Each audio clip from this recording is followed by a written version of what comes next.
The heroin epidemic. It's a problem across the country and right here in our community. A report out this year from the State Department of Health Services shows the number of heroin-related hospital visits has increased sevenfold in just the last decade. Tonight, NBC 15's Lee Mills explains how a local father is hoping to stop the cycle of addiction.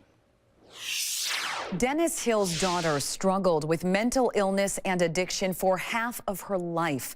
Out of this struggle, to make sense of it all, comes an effort to bring hope to other struggling women. Tonight, and only on NBC 15, building Chandra's House of Hope.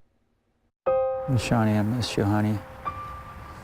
Wish you were here with me. This is the place Dennis Hill goes to connect. Jesus, I just pray for with God, nature, and a loved one lost too soon. you. I will keep fighting for justice for you, I promise you, Chandra. Growing up, Chandra was a good student and an athlete. She loved riding horses and her family. She was just an absolute delightful child, and I loved her so much. But after a painful divorce, her father noticed his teen daughter changing. Anxiety started to kind of take over and kind of rule her life a little bit. Later on, it grew into pain medication management, the opioid issue and challenges that we face today.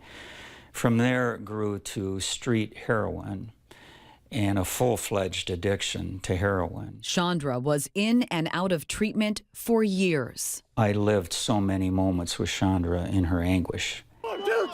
The head coach for Madison East's football team, Dennis, was determined to help his daughter. I was driven, being the football coach that I am, that this is not going to defeat me. We are not going to lose. We will win, and we will find a way to win. But after years of battling her addiction, at the age of 31, Chandra shot herself. It was a horrific thing to try to come to grips with. Dennis believes the system failed her. This is not about blame anymore. This is about facing reality. We have so many injured and wounded people on the streets that aren't receiving services and getting the necessary help that they need. And we need to change our model. Well, we're going to clean up these floors. Dennis has found a friend and partner in Kevin Florick, the CEO of Tellurian, a drug and alcohol treatment program.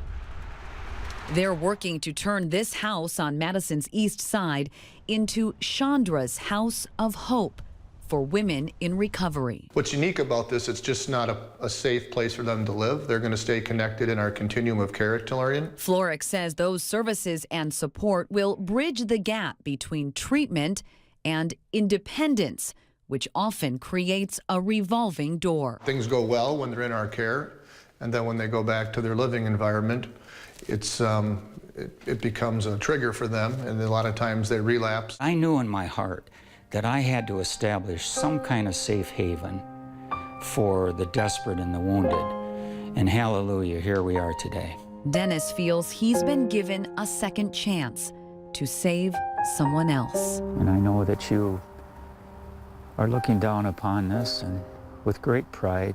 And today, just like every year on Chandra's birthday, She would have been 38 years old today. Dennis visits Token Creek Park, This is a very, very special place. the place that meant the most to his daughter, and the bench that now bears her name. This is Chandra Judith Ann Hill, Honey Girl. That was her nickname that her grandfather gave her. You will live in our hearts forever. And I love you so much. I miss you so much. And I wish you were here.